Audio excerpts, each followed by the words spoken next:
इसका हम उपयोग हमारी रूटीन लाइफ में किस तरीके से कर सकते हैं, उन सभी विषय के ऊपर आज हम हमारे इस सेशन को आरंभ कर रहे हैं आप लोगों के लिए। और मिनट टू मिनट आज इस सेशन में 2 लोग हम आप लोगों के साथ अपने अनुभव साझा करेंगे। एक हमारे साथ राकेश जी रहेंगे और दूसरा हमारे साथ में लालचंद जी हैं यहाँ पर, और मैं भी आप लोगों के साथ में इस विषय के ऊपर महत्वपूर्ण जो चर्चाएं हैं उनके बारे में मैं आप लोगों को बताऊंगा। तो आप लोग इस सेशन को अच्छे से सुने और सुनने के साथ में ये चीज़ अपनी लाइफ में भी इम्प्लीमेंट करें कि कैसे हम साइबर सिक्योरिटी को अपनी लाइफ का हिस्सा बना सकते हैं, और हिस्सा बनाने के साथ साथ उसे हम अपनी लाइफ में कैसे अपनी सेफ्टी के लिए उपयोग कर सकते हैं। तो वो चीज़ें आज के सेशन में मैं आप लोगों के साथ कोशिश करूँगा समझाने की।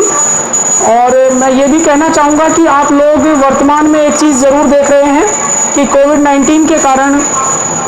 कैसे साइबर सिक्योरिटी को यूज़ में करके साइबर सिक्योरिटी क्या है और इसका उपयोग हमारी लाइफ में क्यों ज़रूरी है, इस विषय के ऊपर हम आज के इस वेबिनार में आप लोगों से डिस्कशन कर रहे हैं। और जो हमारा डिस्कशन का टॉपिक है वो साइबर सिक्योरिटी मैंने रखा है। अभी कुछ दिन पहले हमारे बानसूर में भी ठिगा गया है और उसके बैंक अकाउंट से बहुत सारा जो अमाउंट है वो निकाल लिया गया और उसे बहुत सा नुकसान भी हुआ पैसे के साथ में। वो मानसिक रूप से भी परेशान रहा, उसे बार बार पुलिस थाने भी जाना पड़ा, साथ में वो अमूमन अपने पैसे को भी खो चुका। तो मैं यही आप लोगों से आग्रह करना चाहूँगा कि आप लोग साइबर सिक्योरिटी का सही इस्तेमाल करना सीखें और इससे हम अपने आप को कैसे उपयोगी बना सकते हैं उसके बारे में भी आप लोग अपने आसपास के लोगों को बताएं। सबसे पहला पार्ट, साइबर सिक्योरिटी हम डिजिटल टेक्नोलॉजी के जो डिवाइसेस आज हम काम ले रहे हैं, चाहे वो मोबाइल फ़ोन यूज़ में ले रहे हैं, चाहे हम टैबलेट्स को यूज़ ले रहे हैं, या फिर हम अपने लैपटॉप, स्मार्टफोन, इन सब के ऊपर जब इंटरनेट को हम यूज़ कर रहे होते हैं तो उस समय हमें कौन कौन सी ऐसी चीज़ें हैं जिनका हमें विशेष ध्यान रखना चाहिए। कई बार क्या होता है, पब्लिक प्लेस के ऊपर हम सब लोगों को लगता है कि ये जो वाईफाई का जो पार्ट होता है, फ्री वाईफाई की फैसिलिटीज़ हमें प्रोवाइड होती है, तो हम लोग ये सोचने लगते हैं कि इस वाईफाई में डेटा हमें स्पीडली मिलेगा और हम उस फ्री वाईफाई के चक्कर में हमारे मोबाइल को डायरेक्टली उस वाईफाई से हम एक्सेस कर लेते हैं। और एक्सेस करने के बाद हमें जो सबसे बड़ा पार्ट क्या होता है कि वो हमारे उस डिवाइस से आप जब जो ही उस वाईफाई को कनेक्ट करते हैं तो कुछ एक ऑप्शंस वो आप लोगों से पूछता है कि एक्सेस टू अलाउ, आपने बगैर सारे मैसेज को पढ़े उसको अलाउ करते हुए और नेक्स्ट बढ़ जाते हैं। तो ऐसी सिचुएशन में जो आपको सबसे बड़ा नुकसान होता है वो जो लोग साइबर सिक्योरिटी को हैक करके और तीसरी निगाह के रूप में जुड़े हुए होते हैं और वो लोगों से, वो जो लोगों का डेटाबेस होता है उसके ऊपर वो लोग अपनी नज़र बनाए रखते हैं। तो आप लोगों को उस सिचुएशन में एक चीज़ ध्यान रखनी है कि जब भी किसी ऐसी लोकेशन के ऊपर आप रिमोटली इस चीज़ को यूज़ कर रहे हैं और रिमोटली यूज़ करते समय आप जो भी कोई पब्लिक वाईफाई डिवाइस को आप काम में लेते हैं, पब्लिक रूप से किसी वाईफाई डिवाइस को आप काम ले रहे हैं, तो इस बात का आपको विशेष ख्याल रखना है, ध्यान रखना है कि आप अपने डिवाइस के ऊपर सिक्योरिटी वाले ऑप्शन को आरंभ रखें, जिससे कि कोई दूसरा यूजर उस नेटवर्क के थ्रू आपके डिवाइस को एक्सेस ना कर सके और आपके डिवाइस में अनावश्यक रूप से वो हैकिंग ना कर सके। इसके लिए ज़रूरी जो पार्ट है वो मैंने आपको बताया कि इस बात का हमें विशेष रूप से उपयोग करना है और ध्यान में भी हम लोगों को इस चीज़ को रखना है कि कैसे आप इस प्लेटफॉर्म के माध्यम से अपनी और अपने साथ में लोगों की मदद कर सकते हैं। वो तभी पॉसिबल हो पाएगा जब आपको इसका यूज़ करने का तरीका और पैटर्न आप लोगों को पता होगा। तो ये मेरी बात आप अच्छे से समझ पाए होंगे। सेकंड पार्ट जो मैं बताना चाहूँगा क्विकली आपको, एक तो फ्री जो वाईफाई एक्सेस करने का ऑप्शन कहीं भी मिले तो आप बना अपनी सिक्योरिटी ऑप्शन को ध्यान में रखे उस डिवाइस को डायरेक्टली अपने स्मार्टफोन पे, लैपटॉप पे या फिर कोई और डिजिटल डिवाइस जिसको आप काम में ले रहे हो उस पर आपको एक्सेस नहीं करना है। दूसरा जो महत्वपूर्ण पार्ट है जो मैं आपको बताना चाहूँगा वो सेकंड पार्ट हमारा ये रहेगा कि आप अगर अपने हॉटस्पॉट नेटवर्क के थ्रू आप अपने मोबाइल के नेटवर्क को किसी दूसरे व्यक्ति के साथ शेयर कर रहे हैं तो उस समय भी हमें ये चीज़ ध्यान रखनी है कि वो आपके सिस्टम को या आपके मोबाइल फ़ोन को रिमोटली लेके आपको डेटा को हैक ना कर ले। और सबसे महत्वपूर्ण तीसरे नंबर की जो बात, वर्तमान में कोविड के कारण हम अपना ज़्यादातर समय घर में बिता रहे हैं। बहुत से ऐसे लोग हैं जिनका व्यवसाय समाप्त हो गया है और मानसिक रूप से वो परेशान हैं और ज़्यादातर समय वो अपना सोशल नेटवर्किंग साइट्स या फिर स्मार्टफोन के द्वारा अपना वो उपयोग कर रहे हैं। तो ऐसे लोगों को सावधानी के लिए क्या करना चाहिए कि उन्हें नियमित रूप से योग, ध्यान और सकारात्मक सोच रखने वाली चीज़ों को उसे पढ़ना चाहिए। साथ में अपनी पर्सनल इंफॉर्मेशन, कई बार क्या होता है कि वो पर्सनली जहाँ भी वो जा रहे हैं, खा रहे हैं, क्या कर रहे हैं, क्या नहीं कर रहे हैं, इन सभी इंफॉर्मेशन को अक्सर देखा गया है बहुत से लोग अपने व्हाट्सएप स्टेटस पे या फेसबुक पर वो लाइव फेसबुक को यूटिलाइज करते हैं। और कई बार क्या होता है कि बैक हैंड के ऊपर जो लोग उनको एक्सेस कर रहे हैं तो उनको आपकी वास्तविक स्थिति का पता रहता है और आपकी जो एक्टिविटीज़ होती हैं पर डे की उनको भी वो एक्सेस कर पाते हैं। तो कई बार ऐसा अनावश्यक तरीके की चीज़ें घटित होने के भी चांसेस होते हैं, तो हमें इस बात का भी विशेष ध्यान रखना चाहिए। और अगला पार्ट मैं आपको बताना चाहूँगा कि फेसबुक पर, ट्विटर पर जब आप अपनी जानकारी साझा कर रहे हैं तो आप अपने ट्विटर अकाउंट, व्हाट्सएप अकाउंट या फिर सोशल नेटवर्किंग के जो भी अकाउंट्स हैं उनको किसी दूसरे व्यक्ति को एक्सेस करने की पावर ना दें, क्योंकि अगर ऐसा है तो कई बार आपत्तिजनक जो पोस्ट होते हैं वो कोई दूसरा व्यक्ति जिसने आपको एक्सेस करने की फैसिलिटीज़ उनको प्रोवाइड कर रखी है, अगर उन्होंने ऐसा किया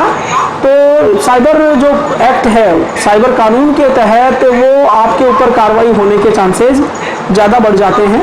तो इस बात का आपको विशेष ध्यान रखना है। और डिजिटल मॉडल टाउनशिप मानसूर जो कॉन्सेप्ट हम लेके चल रहे हैं और बहुत से लोगों को हम हर ग्राम पंचायत तक हमने पिछले 1 से 2 महीने तक कोशिश की है लोगों तक डिजिटल क्रांति की एक अच्छी पहुंच बनाने की। उसी के साथ में हमारा ये भी उद्देश्य रहे कि हम लोगों को जो सोशल नेटवर्किंग साइट्स है, नेटवर्क का जो यूटिलाइजेशन है उसको वो सही रूप में करें। इसीलिए हमने आज वेबिनार का जो विषय रखा है वो साइबर सिक्योरिटी रखा है। और ये जो CSC ने एक वीक रखा है CSC दिवस के उपलक्ष्य में, और उसमें आज पहला जो हमारा डे था उसमें हमने ये साइबर सिक्योरिटी के लिए आप सभी लोगों को रिमोटली एक्सेस किया है इस लाइव सेशन के माध्यम से। और हमने देखा कि कोविड ने बहुत सारे ऐसे नए नवाचार भी करने को मनुष्य को प्रेरित किया है और उसी का एक नया नवाचार है जिसके माध्यम से हम आज आप लोगों के साथ इस तरह से साइबर तरीके से जुड़कर डिजिटली चर्चा कर पा रहे हैं। तो देखिए, आप लोग जो जुड़े हुए हैं इस वेबिनार के माध्यम से उनको मैं यही कहना चाहूँगा कि साइबर सिक्योरिटी के लिए अपने बच्चों को भी विशेषतः इसका बचपन से ही उपयोग करना सिखाएं, क्योंकि आज हम देख रहे हैं स्कूल कॉलेज बच्चों को होमवर्क्स भी मोबाइल के थ्रू, व्हाट्सएप के थ्रू, वीडियो के थ्रू, स्मार्ट क्लास के थ्रू भेज रहे हैं। अब स्मार्ट क्लास में बच्चा जब यूज़ कर रहा है सोशल नेटवर्किंग साइट्स को या फिर वो यूट्यूब के थ्रू अपनी स्टडी को, किसी टॉपिक्स को देख रहा है, तो उस समय क्या होता है कि बच्चा है उसे साइबर सिक्योरिटी इस तरह की चीज़ें उसे नहीं पता होता है। कई बार ऐसे अनावश्यक लिंक्स हमारे पास आ जाते हैं जो आपत्तिजनक पोस्ट होते हैं, तो वो भी बच्चों की पहुंच से हमें दूर रखने हैं, जिससे कि मानसिक रूप से बच्चों पर नकारात्मक प्रभाव ना पड़े। साथ में हमें ये भी, जब बच्चे अगर इंटरनेट को यूज़ कर रहे हैं तो उन्हें हमें इंटरनेट की यूज़ करने की जो सही पहुंच है और सही जो तरीका है वो भी हमें उन लोगों को, या फिर जो इंटरनेट को एक्सेस करने वाले जो लोग हैं उनको हमें बताना है। तो मैं यही बताना चाह रहा था आज के सेशन में आप लोगों को कि आप साइबर सिक्योरिटी को अच्छे से समझें और साइबर सिक्योरिटी का यूटिलाइजेशन हम अपनी लाइफ में किस तरीके से कर सकते हैं उस वाले पार्ट को भी हमें लेके चलना है। अमूमन हमारे साथ कुछ एक स्टूडेंट्स इस सेशन में जुड़े हैं, बाकी डिजिटल दोस्त DMT जो बांसुर जो प्रोजेक्ट है उसकी हमारी जो टीम है उसके सदस्य भी इस प्रोग्राम सेशन में हम लोगों से जुड़कर और इस लाइव सेशन में जुड़कर और इस जानकारी को निश्चित रूप से अपने ग्रास रूट तक साझा करने में मदद करेंगे। तो मैं यही कहना चाहूँगा अंतिम अगले 5 मिनट में कि आप इंटरनेट को, डिजिटल टेक्नोलॉजी को सही तरीके से उपयोग में लें। अपनी लाइफ में जो हमारे बैंकिंग संबंधी जो ट्रांजैक्शंस हैं, चाहे हमारी नेट बैंकिंग हो, चाहे हम जो हमारे पास पेटीएम है, गूगल पे है, फ़ोन पे है, इस तरह के जो वैलेट्स हम यूज़ में कर ले रहे हैं, UPI, भीम आदि जो भी चीज़ें हम अपने मोबाइल स्मार्टफोन पे यूटिलाइज करके और लोगों को क्विकली पेमेंट ट्रांसफ़र करने के लिए इन चीज़ों को यूज़ कर रहे हैं। तो जब हम पेमेंट ट्रांसफ़र कर रहे होते हैं तो हमारे जो पिन कोड होते हैं उसमें जो पुक कोड जो लिखा जाता है पासवर्ड के रूप में, वो कई बार क्या होता है कि हम सिंपल तरीके के मोबाइल, कोई भी सामने बैठा होता है, हम एंटर करके और किसी को भी पे कर देते हैं। लेकिन ये चीज़ ध्यान रखें, साइबर जो हमारी सिक्योरिटी का जो इशू है उसमें इस बात को भी हमें ध्यान रखना है कि कभी भी अपने स्मार्टफोन पे पैटर्न लॉक या पिन लॉक लगा के हमें रखना चाहिए, जिससे कभी आप अपने फ़ोन को भूलवश कहीं फ़ोन छूट गया, चोरी हो गया, गुम हो गया, ऐसी सिचुएशन में हमारे जो वैलेट्स में जो पेमेंट है उसको कोई व्यक्ति एक्सेस ना कर सके, ट्रांसफ़र ना कर सके। इसलिए अपने पासवर्ड को हमें सिक्योर रखने की आवश्यकता है। और सिक्योर रखने के साथ साथ एक महत्वपूर्ण चीज़ हमें और ध्यान रखनी है कि आप अपने पिन, ATM के पिन, वैलेट्स के पिन, नेट बैंकिंग के ID पासवर्ड, इन सभी चीज़ों को किसी भी व्यक्ति से आप सार्वजनिक तौर से साझा ना करें, क्योंकि उसका बड़ा खामियाजा या बड़ा नुकसान आपको जो मिल सकता है वो यही है कि ये घटना एक तरह से ऐसा है कि अलमारी में हम या लॉकर में हम पैसा रख के और लॉकर जो हमारा उसे खुला छोड़ के चाबी दरवाजे पे टाँकने जैसा होता है। अगर हमारे इन वैलेट्स में पेमेंट है और हमने अपने उस स्मार्टफोन पे पैटर्न लॉक नहीं रखा है या पिन कोड नहीं रखा है, तो कोई भी आपके मोबाइल में को एक्सेस कर सकता है। साथ में अगर आपके ATM के पिन या फिर आपके वैलेट्स के पिन उन लोगों को पता है तो वो आपके वैलेट से किसी भी आदमी से ऑनलाइन शॉपिंग कर लेंगे, किसी का बिजली का बिल भर देंगे, या वो खुद अपने अकाउंट में या किसी दूसरे के अकाउंट में उस पैसे को ट्रांसफ़र कर देंगे। तो इस तरह से ये क्षति आप लोगों को, नुकसान आपको लोगों को हो सकता है, इसलिए हमें इसे विशेष ध्यान के रूप में रखना है। तो बाकी सारी टीम जो इस सेशन में जुड़ी उसको मैं थैंक यू कहना चाहूँगा। और विशेषकर हमें डिजिटल मॉडल टाउनशिप का जो हमारा प्रोजेक्ट है उसे हर ग्राम पंचायत तक पहुँचाना है और डिजिटल दोस्तों तक पहुँचाना है और इस पहुँच को आसान बनाना है, जिससे कि हमारी इस टेक्नोलॉजी को ग्रास रूट तक पहुँचाया जा सके। Thank you. और मैं धन्यवाद देना चाहूँगा लास्ट में CSC को भी कि उन्होंने CSC दिवस के उपलक्ष्य में ये ड्राइव चलाया और आज CSC विद्यालय, बाल विद्यालय भी, उसके अलावा जो ये डिजिटल जो हमारा प्लेटफॉर्म है उस प्लेटफॉर्म के माध्यम से हम किस प्रकार लोगों से जुड़ सकते हैं और जुड़ने के साथ हम सेफली हमारे आप को कैसे रख सकते हैं अपने आप को, जो साइबर सिक्योरिटी का जो हमारा पार्ट था। दूसरा, जब आप अपने ATM को बैंक में यूज़ कर रहे हैं तो उस समय भी हमें इन चीज़ों का ख्याल रखना चाहिए। तो धन्यवाद। और साइबर सिक्योरिटी पे हमने एक कोर्स भी लॉन्च किया है CSC के प्लेटफॉर्म से, CSC एकेडमी के माध्यम से। अगर कोई हमारे आसपास या गाँव में, ग्राम पंचायत में कोई ऐसा व्यक्ति जो साइबर सिक्योरिटी, हैकिंग विषय को सीखना चाहे तो वो हमारे UGSexam.in पोर्टल पे एक्सेस करके और हमें रिक्वेस्ट सेंड कर सकता है। हमारे मोबाइल नंबर के माध्यम से भी वो हमें रिक्वेस्ट दे सकता है। हमारा युवा जागृति CSC सेंटर बानसूर में स्थापित है और यहाँ हम एजुकेशन से रिलेटेड जो हमारा CSC एकेडमी है उसके माध्यम से डिजिटल प्लेटफॉर्म के माध्यम से आप लोग किस तरह से अपने इंफॉर्मेशन को, अपने ज्ञान को और अपने कौशल को वृद्धि कर सकते हैं। इस तरह के हजारों कोर्स हमारे इस CSC एकेडमी के माध्यम से किए जाते हैं।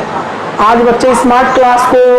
मोबाइल के माध्यम से पढ़ रहे हैं। इसी तरह से हमारा CSC बाल विद्यालय का एक कॉन्सेप्ट आरंभ किया गया है। CSC बाल विद्यालय में हम 3 से 5 वर्ष के जो बच्चे हैं उन्हें प्ले मेथड के माध्यम से और डिजिटल टेक्नोलॉजी के माध्यम से उनको किस तरह अपनी नॉलेज को वो बढ़ा सकते हैं और लर्निंग मेथड्स को सीख सकते हैं, वो पार्ट भी हम इम्प्लीमेंट कर रहे हैं। और साथ में हमारी एजुकेशन की बाकी सर्विसेज हैं,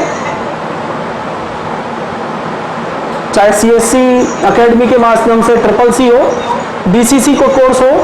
या फिर आप CSC बाल विद्यालय में अध्ययन करना चाहें, या आप topper.com के माध्यम से अपने बच्चों को